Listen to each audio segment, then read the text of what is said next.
주님하고 돌아보시면서 함께 인사합니다. 주님의 이름으로 축복하고 환영합니다. 또 우리 각 가정에서 드리는 우리 모든 성도님들에게도 주님의 이름으로 축복합니다. 가정에서 예배를 드리지만 똑같은 예배를 드리고 있으니까요, 전혀 어떤 그 마음의 어떤 신앙의 어떤 부담이 없었으면 좋겠습니다. 이 시간에 가정에 드릴 때도 참된 자유함과 또 기쁨을 가지고 또 말씀에 집중하실 수 있기를 주님의 이름으로 부탁합니다. 잠깐 기도하겠습니다. 하나님 감사합니다. 또 이 한 시간 말씀을 함께 나누기를 원합니다. 말씀을 통해서 이 어지러운 시대를 극복하게 하시고 이 어지러운 시대 속에서도 우리 믿음이 더욱더 견고해지는 선한 은혜가 가득하게 하여 주옵소서. 오늘 말씀이 각 가정에 나아갈 때에 그 말씀이 가정의 모든 질고와 어려움들을 아버지 치료하는 복된 말씀이 되게 하여 주시고, 성령의 기름 부음이 오늘 각처에서 예배하며 이곳에서 예배하는 주의 백성들에게 충만하게 하여 주옵소서. 예수님의 이름으로 기도하옵나이다. 아멘. 오늘 우리가 읽은 야고보서 5장 8절로 11절 말씀을 통해서 함께 따라서 합니다. 우리 가정에서 예배를 드리신 분들도 함께 따라서 합니다. 성도들아 길이 참으라. 이 말씀으로 함께 말씀을 나누기를 원합니다. 한 꼬마가 감기에 걸려서 병원에 갔습니다. 의사 선생님이 진찰을 하더니 엄마에게 그렇게 얘기합니다. 약을 지어 드릴게요. 감기 바이러스에 걸렸는데 상당히 심한 것 같습니다. 라고 그렇게 얘기합니다. 꼬마가 진찰실에서 나오면서 엄마에게 그렇게 얘기합니다. 엄마, 저 의사 아저씨 바보 아니야? 내가 컴퓨터인 줄 아는가 봐. 그러더랍니다. 코로나19 바이러스로 인해서 사람들의 마음과 근심에 염려의 바이러스가 더더욱 기승을 부리고 있습니다. 속히 코로나19 바이러스가 소멸되어서 대한민국 모든 국민들이 정상적인 생활을 할 수 있도록 행복 바이러스가 우리 가운데 가득할 수 있도록 꼭 우리 함께 기도하셨으면 좋겠습니다. 우리 장로님께서 기도하셨던 것처럼 지금 코로나19로 말미암아서 그전에 없었던 한국교회 지금 초유의 사태가 일어나게 되어졌습니다. 현재 많은 교회가 예배당에서뿐만 아니라 영상을 통해서 지금 예배를 드리고 있는 걸로 알고 있습니다. 이 부분에 대해서 이제 개인적인 어떤 신학적인 차이가 분명히 있기도 하지만 거의 대부분의 교단에서 큰 이견이 없이 지금 이 코로나19를 극복하기 위한 교회는 교회대로 지금 최선의 방법을 시도하고 있습니다. 비록 영상 예배이긴 하지만 우리 사랑하는 성도님들이 계신 곳곳을 성전 삼으시고 또 하나님을 온전히 예배하실 수 있는 귀한 시간이 되실 수 있기를 주님의 이름으로 축원합니다. 코로나19의 세력이 꺾을 줄을 모르고 매일매일 그 힘을 지금 더해가고 있어요. 제가 지금 알기로는 3,000명이 넘은 걸로 알고 있는데요. 어떤 분은 그러더라고요.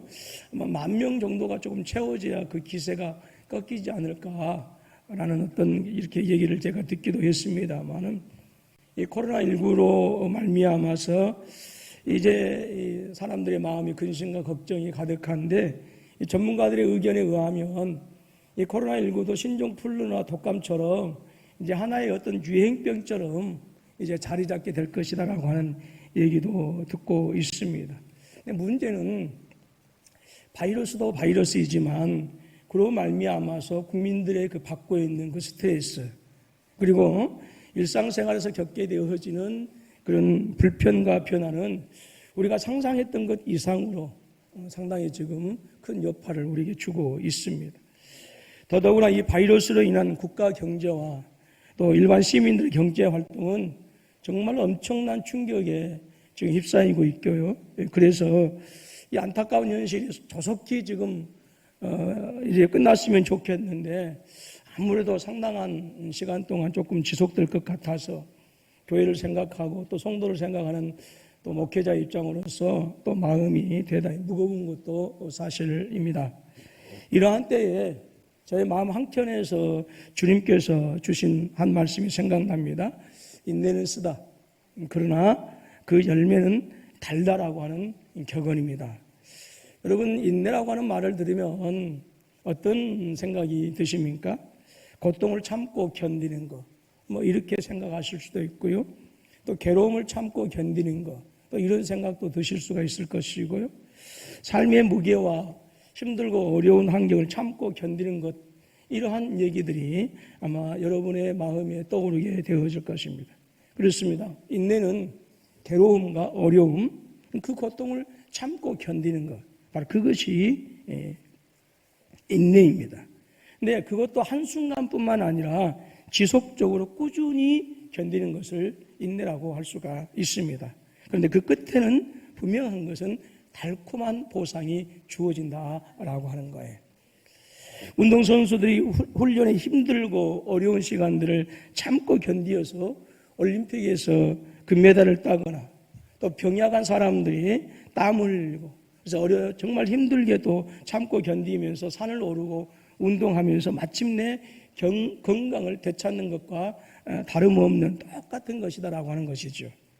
같은 의미에서 우리가 즐겨 먹는 꿀, 그 한 숟가락은요, 꿀벌이 4,200번이나 꽃을 왕복하면서 얻는 것입니다. 영어사전 웨스터를 집필한 웨스터는 36년 동안 밤낮으로 이 일에 매달려서 이 일을 이루었고요. 작곡가 요셉 하이든은 평생을 거쳐서 약 800곡의 곡을 작곡했는데 그 중에서도 가장 유명한 곡이 천지창조라고 하는 오라토리오입니다. 이 곡은 자그마치 800번이라고 하는 작품을 써본 후에야 이 하이든의 나이 66세 때에 대해서야 완성이 되어졌다고 합니다. 우리가 너무나 잘 알고 있는 유명한 미켈란졸레의 최후의 만찬도 8년 동안 2,000번이나 스케치해서 얻은 결과라고 합니다. 여러분, 이 모두가 힘들고 어려운 과정을 참고 견디어서 그 끝에 달콤한 보상을 받게 되는 것을 말합니다. 여러분, 우리 인류 역사에서 놀라운 문명을 이루었거나 그리고 사람들이 엄청난 감동을 주는 작품들이 많이 있습니다. 그런데 그것은 쉽게 이루어지지 않았다라고 하는 거예요. 여러분, 피나는 노력과 인고의 산물이 있었기 때문에 지금까지 놀라운 문명의 산물을 우리에게 전달해 주었고 지금까지도 수백 년 전의 사람들이 그렸던 그 그림이나 조각했던 이 조각상들이 지금도 현대에 정말 과학이 발전한 이러한 시대 때에도 많은 사람들에게 즐거움을 주고 있다라고 하는 것이죠. 오늘 살아가고 있는 우리 성도님들은 어떤 인내를 하고 계신지 한번 좀 묻고 싶습니다. 앞서서 말씀드린 것처럼 지금 대한민국의 모든 사람들이 한결같이 힘겨운 시절을 지금 지나가고 있습니다.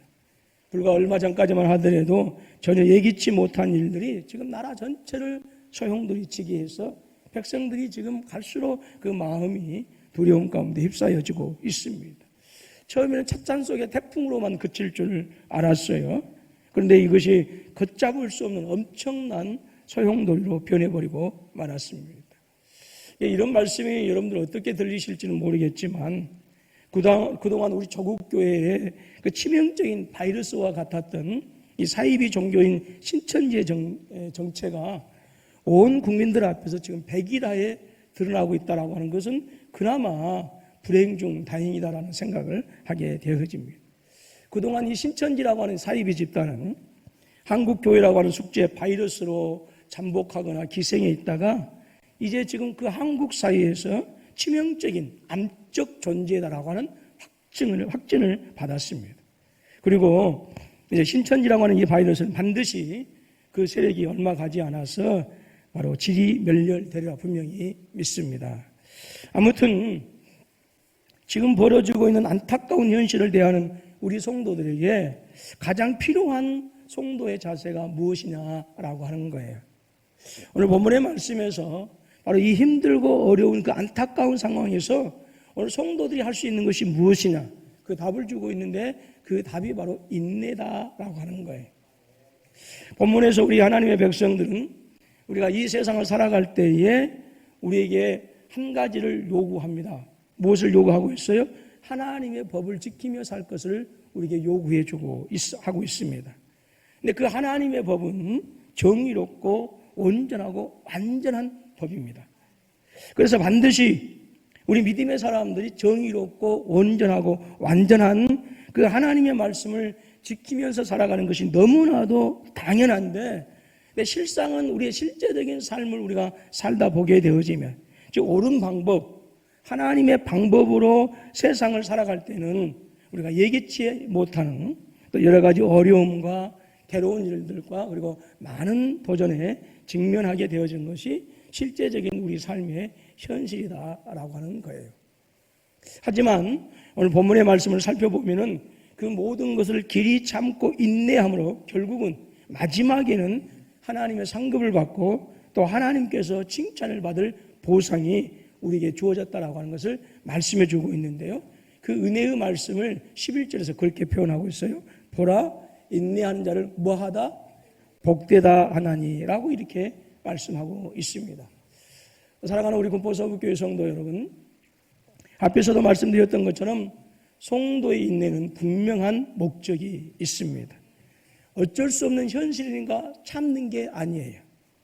다른 어떤 방법이 없으니까 죽지 못해서 견디는 것이 성도의 인내가 아닙니다. 여러분, 성도의 인내는 분명한 목적이 있습니다.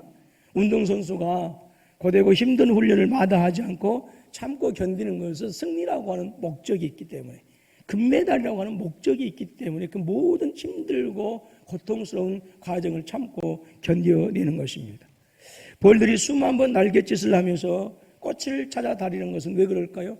뿌리라고 하는 목적이 있기 때문에 그렇습니다. 그렇다고 한다면 하나님의 사람들이, 하나님의 백성들이 이 세상의 방법대로 살지 아니하고 하나님의 방법대로 살아가야 하고, 그러면서 그 살아가는 그 과정 중에서 고난을 겪고 참고 견디어야 하는 인내의 분명한 목적이 무엇이냐라고 하는 거예요. 즉 인간적인 편법이 아니라 신앙의 정도를 따라서 살아야 하는 분명한 목적이 오늘 저와 여러분들에게 있다라고 하는 것이죠. 11절에서 그렇게 말씀하고 있는데요. 우리 11절 말씀을 같이 한번 읽습니다. 시작. 우리가 복되다 하나니 너희가 욥의 인내를 들었고 주께서 주신 결말을 가장 자비하시고 긍휼히 여기시는 이시니라 말씀합니다. 그리고 그 인내하는 자들을 향해서 하나님께서 너희는 복되다라고 그렇게 말씀하고 있어요. 여러분, 하나님의 백성은 앞에서도 말씀하시는 바와 같이 다른 사람들을 착취하거나 그리고 억압함으로써 자신의 유익을 누려가는 게 아니에요. 아무리 부해주고 싶어도 그것이 하나님께서 원하시는 방법이 아니라고 한다면 바로 그런 방법으로 절대 살아갈 수 없다라고 하는 신앙의 원칙, 삶의 원칙이 분명히 세워져 있습니다. 즉 하나님의 사람들은 얄팍한 수단과 방법이 아닌 하나님의 의와 거룩을 추구하면서 교회적인 존재로서의 삶을 살아야 한다라고 하는 거예요. 이번 코로나19 사태를 기회로 삼아서 돈을 벌어보려고 하는 온갖 거짓된 것들이 지금 판을 치고 있어요. 학원가는 학원가대로 그렇고요. 전혀 과학적인 근거가 없는 너무나도 거짓된 것들이 판을 치고 있는데, 지금 거기에 또 많은 사람들이 이 위험과 이 두려움 공포에서 벗어나기 위해서 지금 그것에 속아 넘어가고 있다라고 하는 것이지. 특별히 그 대표적인 것이 마스크 사재기 아니겠어요? 평소도 몇 배씩 돈을 받아서 자신들의 배를 채우려고 하는 이러한 사람들이죠. 또 이번 기회를 통해서 국론을 이간질시키고 국민들로 하여금 불안과 두려움의 구덩이로 몰아가는 그런 악한 무리들도 있습니다. 그래서 하나님의 사람들은 그런 방법으로 살지 않는다라고 하는 것입니다. 그리고 오히려 자기 자신을 하나님의 방법으로 훈련시키고 단련시키는 인내가, 그것이 필요하다라고 하는 거예요. 우리는 그렇게 살아가야 된다라고 하는 거예요. 그러면 하나님께서 그렇게 살아가는 성도들을 향해서 복되다라고 선포하시는 것입니다. 그리고 더불어 하나님께서는 우리의 허물과 잘못과 죄악을 사하여 주실 것입니다. 결국 하나님의 사람들인 저와 여러분들이 이 세상에서 세상적인 방법으로 살지 않으며 오히려 그것으로 말미암아서, 즉 이 세상적인 방법으로 살지 않음으로 말미암아서 고난을 당한다 할지라도 그 고난은 하나님의 나라를 이루기 위함이고 하나님의 뜻을 이루기 위함이기 때문에 진정한 성도들은 그 고난의 길을 기쁨으로 간다라고 하는 거예요. 그리고 그 끝에는 하나님께서 복되다 선포하신 은혜가 있으며 우리의 허물들을 사하시고 용서해 주신 은혜가 있을 것이다 라고 하는 것입니다. 사랑하는 우리 군포서북교회 성도 여러분, 우리 모든 믿음의 사람들은 반드시 우리가 기억해야 될 절대적인 진리가 있습니다. 모든 우리의 삶의 모든 기초가 십자가의 복음 위에 있다라고 하는 사실입니다. 이런 은혜가 저와 여러분 모두에게 함께 하실 수 있기를 주님의 이름으로 축원합니다. 자, 그렇다고 한다면 하나님의 백성들인 저와 여러분들이 하나님의 나라를 바라보고 소망하면서, 그러면서 우리가 이 땅에 힘들고 어려운 핍박과 환란이 있을지라도 인내한다라고 하는 것이 어느 정도까지 해야 되느냐 그 말입니다. 여러분, 한문의 한자에 이런 말이 있어 수적천석이다라고 하는 말이 있어요. 수적천석. 이게 무슨 말이냐면 작은 물방울이라도 끊임없이 떨어지게 되어지면 결국은 바로 그 돌을 뚫는다라고 하는 말이에요. 우리 속담에도 그와 비슷한 말이 있어요. 무슨 말이냐면 낙숫물이 대돌 뚫는다라고 하는 말. 속담 들어보신 적이 있습니까? 낙숫물이 대돌 뚫는다. 즉 한 방울의 물, 그 물방울이라도 계속해서 떨어지게 되어지면 큰 바위도 뚫는다라고 하는 그러한 의미입니다. 여러분, 무슨 말이에요? 작은 노력이라도 끊임없이 계속해서 노력하면 큰 일을 이룰 수 있다라고 하는 거예요. 그래서 지속은 끊임없이 계속해서 이어나가는, 그것은 평범한 사람을 비범한 사람으로 만든다고 그래요.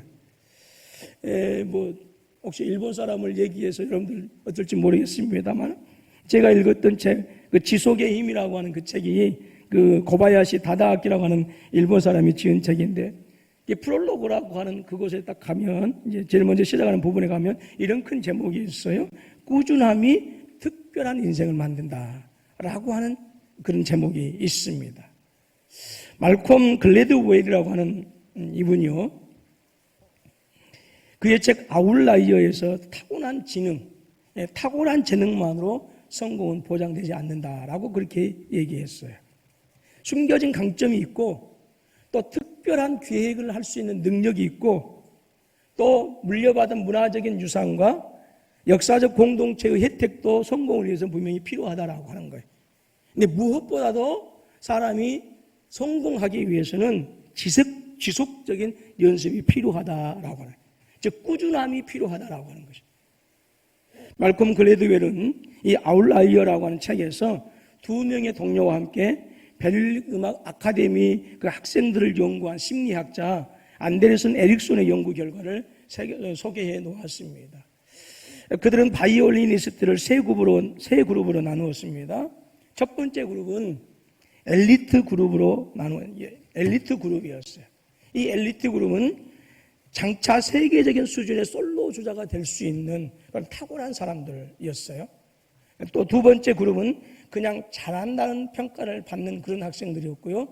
세 번째 학생들은 프로급 연주를 해본 적이 없고 그저 목표가 공립학교 음악교사가 꿈인 그런 학생들이었습니다. 그래서 엘리트 그룹, 그리고 잘한다라고 하는 소리를 듣는 학생들 그룹, 그리고 공립학교 음악교사가 꿈인 그룹을 이 세 부류로 나누었습니다. 이것을 연구하는 사람들은 그 그룹과 상관없이 세 그룹에게 똑같은 질문을 던집니다. 처음부터 바이올린을 집어든 순간부터 지금까지 얼마나 많은 연습을 하였습니까? 라고 하는 질문이었어요. 세 그룹에 속한 모든 학생들은 대략 5살 전후에 연주를 시작한 것으로 이제 조사가 되어졌습니다. 세 그룹 모두가 다. 초기 몇 년간은 대략 일주일에 2-3시간씩 비슷하게 연습을 했습니다. 그런데 8살 때부터 변화가 일어나기 시작합니다. 자기 반에서 가장 잘하는 아이는 다른 아이들보다 연습을 더 했던 것입니다. 9살 때는 일주일에 6시간, 10살 때는 12시간, 14살 때는 16시간으로 연습 시간이 점점 길어지게 되고 20살이 되면 자신의 실력을 갈고 닦겠다는 확실한 목표를 가지고 일주일에 30시간을 꾸준히 연습했어요. 결국 20살이 되면 이 엘리트 학생은 모두 몇 시간을 연습하게 됐느냐? 1만 시간을 연습하게 되더라 하는 것입니다. 반면 그냥 잘하는 학생은 모두가 8,000시간, 미래음악교사는 4,000시간을 연습했다고 합니다. 분명히 천재성, 또 재능도 우리가 무시할 수 없어요. 그렇지만 그 천재성과 재능보다도 더 중요한 게 무엇이냐? 지속적인 연습이 더 중요하다라고 하는 거예요. 저와 여러분들이 하나님의 백성으로서 이 세상적인 방법이 아닌 하나님의 방법으로 살아가는 것도 이 지속적으로 끈기를 가지고 꾸준히 해야 되는 줄로 믿습니다. 때로는 실패와 좌절을 경험할 수도 있습니다. 하지만 그것이 하나님의 백성으로서 삶을 포기할 수는 없다라고 하는 거예요. 대부분의 성경을 읽다가 실패한 사람들이 처음부터 욕심을 많이 내지요. 하루에 30장씩 읽어야겠다. 근데 장담하건대 일주일도 못 가서 포기합니다. 30장 읽는 게 보통 어려운 게 아니거든. 오히려 처음부터 천리길도 한 걸음이라고 하는 속담이 있는 것처럼 그렇게 하기 시작하면 오히려 실패할 확률이 적어요. 너무 많은 욕심을 내다 보면 꾸준히 하지 못하게 되어지죠. 적을지라도 꾸준히 하고 적을지라도 지속하는 것, 그것이 우리의 믿음을 비범하게 하고 특별하게 만들어 간다라고 하는 거예요. 여러분, 이렇게 인내를 이루되 지속적으로 교회적 존재로서 하나님의 나라를 이루어 나가는 것은요, 분명한 사실은 절대적으로 우리 자신의 힘만으로는 안 된다라고 하는 거예요. 성경은 사람이 그렇게 인내할 수 있는 것은 믿음이 바탕이 되어야 된다라고 말씀하고 있습니다. 여러분, 커다란 집이 온전히 몇백 년을 버티기 위해서는요, 반드시 그러한 집은 그 주춧돌을 보게 되지만 아주 단단한 주춧돌이 세워져 있고 그 주춧돌 위에 기둥이 세워져 있음을 우리가 보게 되어집니다. 믿음이 그렇다라고 하는 거예요. 우리의 믿음이 시간이 지나도 퇴색되지 아니하고, 우리의 믿음이 시간이 지나도 무너지지 아니하고, 우리의 믿음이 시간이 지나도 쇠하지 아니하는 비결은 우리의 모든 것들이 믿음 위에 세워져야 된다라고 하는 것입니다. 사랑하는 성도 여러분, 우리의 모든 믿음의 사람들은 아까도 잠시 말씀드렸던 것처럼 그 삶의 모든 기초가, 우리 삶의 모든 것들이 십자가의 복음, 즉 예수 그리스도의 십자가의 은혜와 부활이 모든 성도들의 삶의 주춧돌이다라고 하는 사실, 이것을 분명히 믿고 우리가 고백해야 된다라고 하는 거예요. 그렇지 않으면 우리의 삶의 모든 것은 마치 모래 위에 세운 집처럼 창수가 나고 홍수가 나게 되어지면 흔적도 없이 휩쓸려 갈 수밖에 없습니다. 이미 우리가 읽었던 본문 말씀이지만 야고보서 1장 3절에서는 믿음과 인내의 관계성을 이렇게 얘기하고 있어요. 이는 너희 믿음의 시련이 인내를 만들어내는 줄 너희가 알미라 그랬습니다. 하나님의 백성으로서 삶을 사는 가운데 우리가 고통을 당하고 힘들고 어려운 일을 당하는데, 그게 한두 번의 시련, 한두 번의 고통, 한두 번의 어려움들은, 한두 번의 환난들은 어찌어찌 이겨낼 수 있을 수도 있어요. 그러나 지속적으로 오늘 저와 여러분들이 우리가 고통이 있을 때든지 환난이 있을 때라도, 또 우리의 삶이 근심 걱정이 없이 평안할 때라도 하나님의 백성으로서 믿음의 정도를 살아가기 위해서는 반드시 필요한 것이 있다. 무엇이라고요? 믿음이다라고 합니다. 이 믿음은 온전한 신뢰를 얘기합니다. 믿음이라고 하는 것은 하나님을 온전히 신뢰하면서 거기에서 절대로 물러서지 않는 것, 결코 세상의 다른 것들과 타협하지 않는 것을 얘기하는 거예요. 자, 그래서 히브리서 10장 8절로 39절에서 이렇게 말씀합니다. 우리 같이 함께 읽어봅니다. 시작.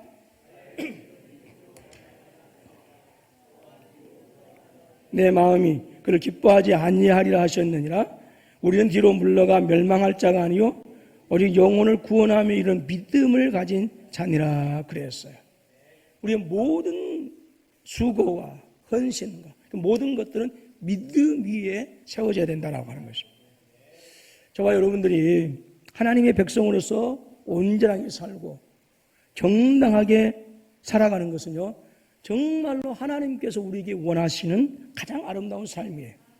우리가 이 땅에서 살아갈 때 선한 일을 하도록 하기 위해서, 하나님의 선하신 뜻을 이루어 가도록 하기 위해서 주님께서는 예수 그리스도를 이 땅에 보내주시고 우리의 모든 더러운 죄악들을 사하시고 십자가에서 죽으시고 죽은 지 사흘 만에 부활하셨습니다.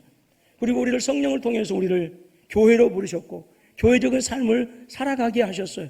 그것이 무엇이냐? 저와 여러분들로 하여금 하나님의 선하신 뜻을 이루면서 살아가기 위한 것이다라고 하는 것이죠.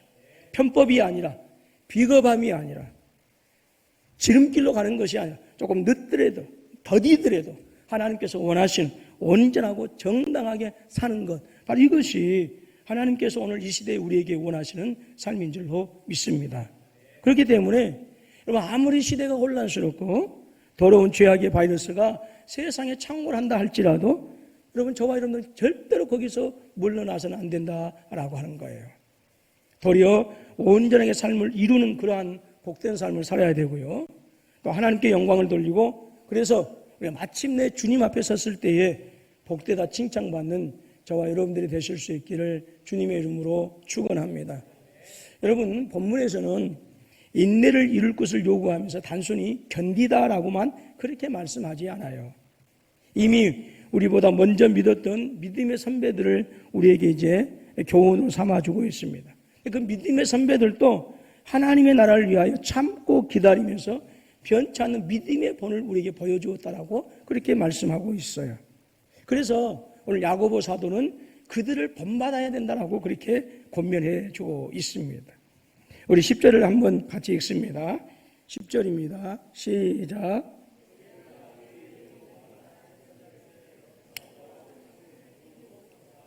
아멘.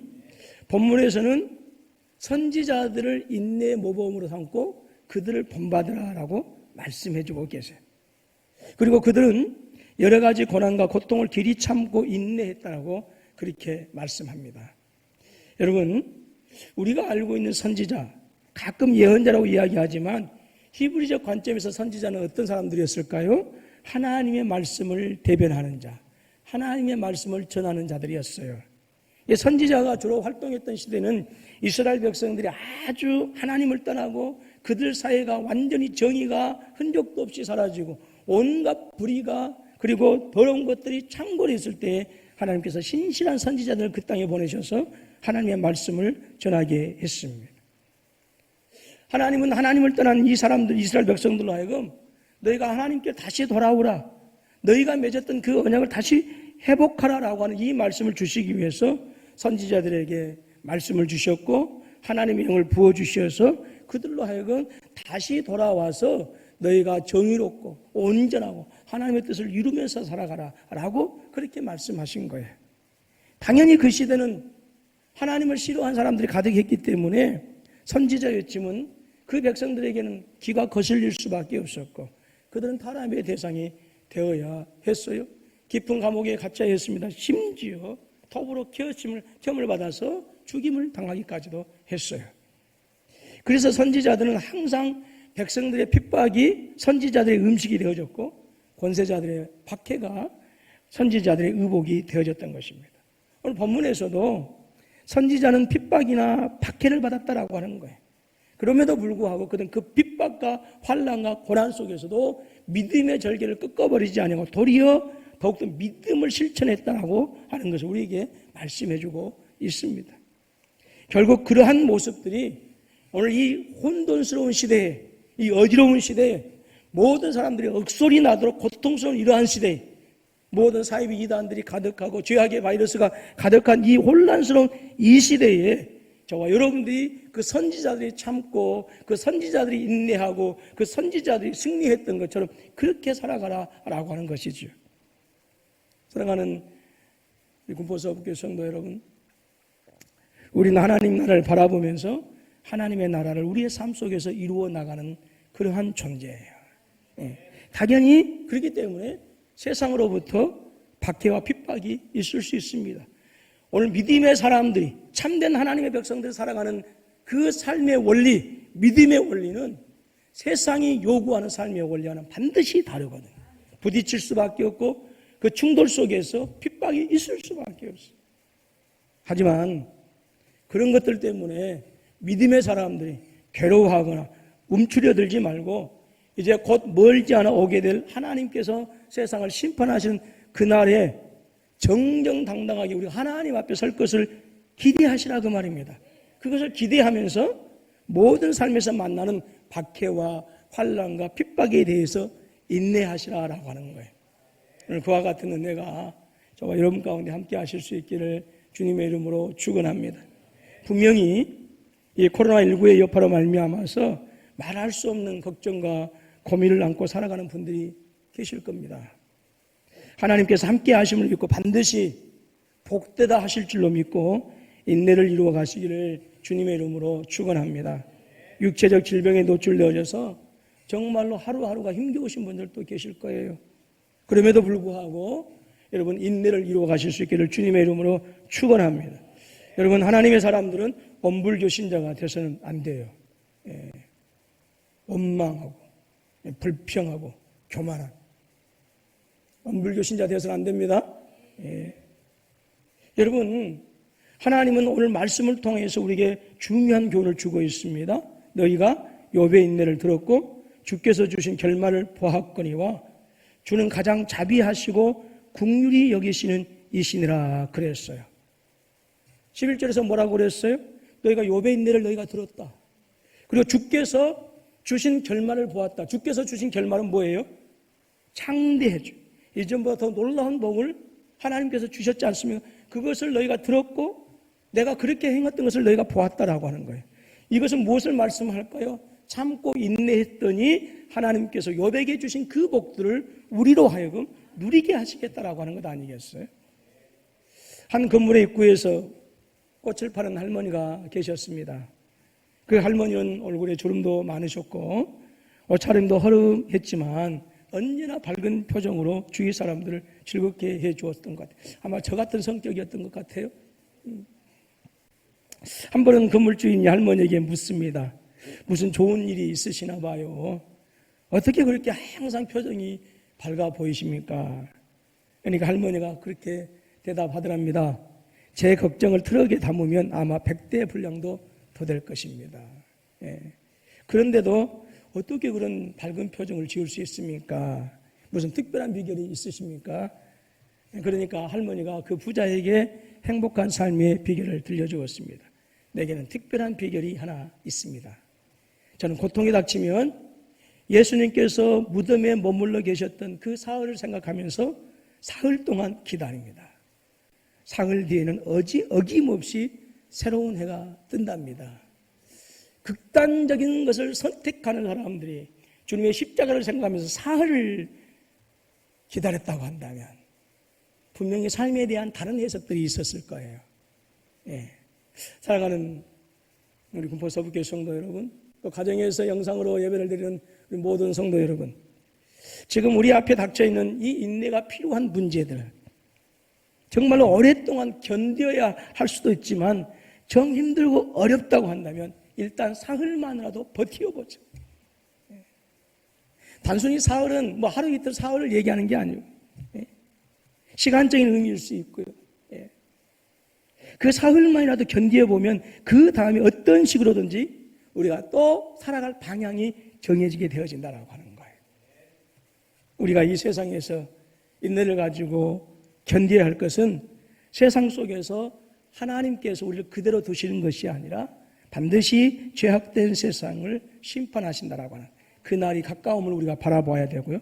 그 날을 바라보면서 우리가 세상적인 방법으로 살아가는 것이 아니라 하나님의 방법으로 의롭고 또 정당하게 또 당당하게 살아가면서 우리 주님께서 그 나라를 이루실 것으로 바라보고 길이 참고 기다리는 것, 그것이 우리가 이 시대에 필요한 또 성도의 삶의 자세인 줄로 믿습니다. 이 힘들고 어려운 시절도 분명히 지나가게 될 줄로 믿습니다. 우리 장로님도 이 또한 지나가리라 말씀을 자세히 하는데 물론 힘들고 어렵죠. 그러나 그럼에도 불구하고 이 또한 지나가게 될 줄로 믿습니다. 자, 전후좌우 돌아보지 마시고 저를 향해서 이 또한 지나갈 것입니다. 시작. 우리 가정에서 예배드리는 성도님들도 서로 바라보면서 함께 인사합니다. 이 또한 지나갈 것입니다. 아멘. 반드시 지나가게 될 줄로 믿습니다. 그래서 서로 위로하시면서 인내하시고 서로 응원하시면서 인내하시고 서로 격려하시면서 인내하셔서 오늘 저와 여러분 모두가 믿음으로 말미암아 승리하는 우리 모두가 되어줄 수 있기를 주님의 이름으로 축원합니다.